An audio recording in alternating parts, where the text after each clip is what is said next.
नमस्कार, स्वागत है आपका हमारे YouTube चैनल पर। आज हम इस वीडियो के माध्यम से जानेंगे हनुमान जी कौन है और उनकी पूंछ में किसका वास था। चलिए शुरू करते हैं। एक बार की बात है, माता पार्वती भगवान शंकर जी के साथ कैलाश पर बैठी हुई थी। फिर वह भगवान शिव से कहती है, हे स्वामी, आप इस कैलाश पर अपने भक्त रावण को आने से रोक दीजिए। यह जब भी आता है मुझे बहुत बुरा लगता है। यह बात मुझे बिल्कुल भी पसंद नहीं। आप इसे समझा दीजिए, यह कैलाश में प्रवेश न करे।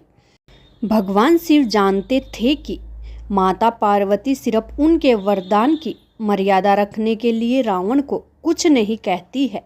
वह चुपचाप उठकर बाहर जाकर देखते हैं, रावण नंदी को परेशान कर रहा है। शिवजी को देखते ही हाथ जोड़कर रावण प्रणाम करता है। महादेव आओ दशानन, कैसे आना हुआ? मैं तो बस आपके दर्शन करने के लिए आ गया प्रभु। आखिर महादेव ने उसे समझाना शुरू किया, देखो रावण, तुम्हारा यहाँ आना पार्वती को बिल्कुल भी पसंद नहीं है, इसलिए तुम यहाँ मत आया करो। महादेव, यह आप कह रहे हैं? आपने ही तो मुझे किसी भी समय आपके दर्शन के लिए कैलाश पर्वत पर आने का वरदान दिया है और अब आप ही अपने वरदान को वापस ले रहे हैं। ऐसी बात नहीं है रावण, लेकिन तुम्हारी क्रियाकलापों से पार्वती परेशान रहती है और किसी दिन उसने मुझे श्राप दे दिया तो मैं भी कुछ नहीं कर पाऊंगा। इसलिए बेहतर यही है कि तुम यहाँ पर न आओ। फिर आपका वरदान तो मिथ्या हो गया महादेव। मैं तुम्हें आज एक और वरदान देता हूँ। तुम जब भी मुझे याद करोगे मैं स्वयं ही तुम्हारे पास आ जाऊंगा, लेकिन तुम अब किसी भी परिस्थिति में कैलाश पर्वत पर मत आना। अब तुम यहाँ से चले जाओ। पार्वती मुझसे बहुत रुष्ट है। रावण वहाँ से चला जाता है। समय बदलता है। हनुमान जी रावण की स्वर्ण नगरी लंका को जलाकर राख करके चले जाते हैं और रावण उसका कुछ नहीं कर सका। वह सोचते सोचते परेशान हो जाता है कि आखिर उस हनुमान में इतनी शक्ति आई कहाँ से।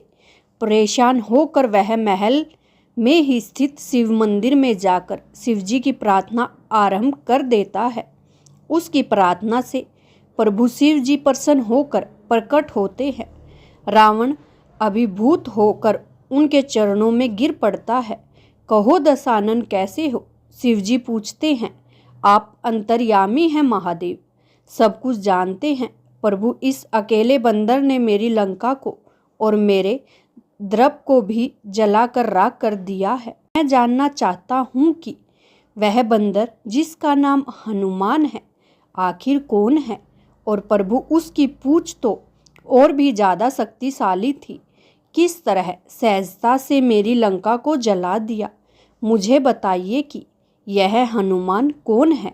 शिवजी की मुस्कुराते हुए भगवान शिव ने मुस्कुराते हुए रावण की बात सुनते रहे और फिर बताते हैं कि रावण, यह हनुमान और कोई नहीं, मेरा ही रुद्र अवतार है।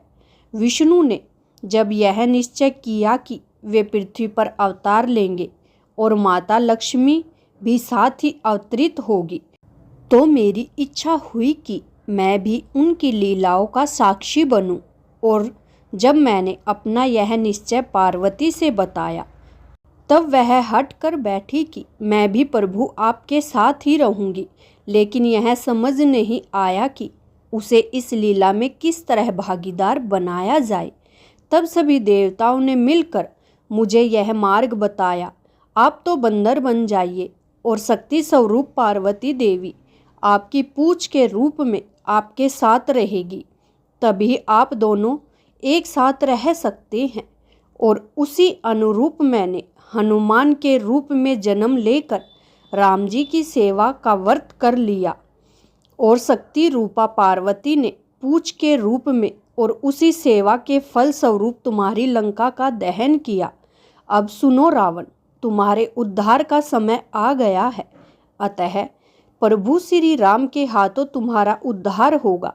मेरा परामर्श है कि तुम युद्ध के लिए सबसे अंत में प्रस्तुत होना, जिससे कि तुम्हारा समस्त राक्षस परिवार भगवान श्री राम के हाथों से मोक्ष को प्राप्त करे और तुम सभी का उद्धार हो जाए। तब रावण को सारी परिस्थिति का ज्ञान भगवान शिव देते हैं और उसी अनुरूप वह युद्ध की तैयारी करता है और अपने पूरे परिवार को राम जी के समक्ष युद्ध करने के लिए पहले भेजता है और सबसे अंत में स्वयं मोक्ष को प्राप्त होता है। आशा करती हूँ आपको हमारी यह वीडियो अच्छी लगी होगी और यदि आप भी प्रभु शिव के सच्चे भक्त हैं तो कमेंट में हर हर महादेव अवश्य लिखें। वीडियो देखने के लिए धन्यवाद।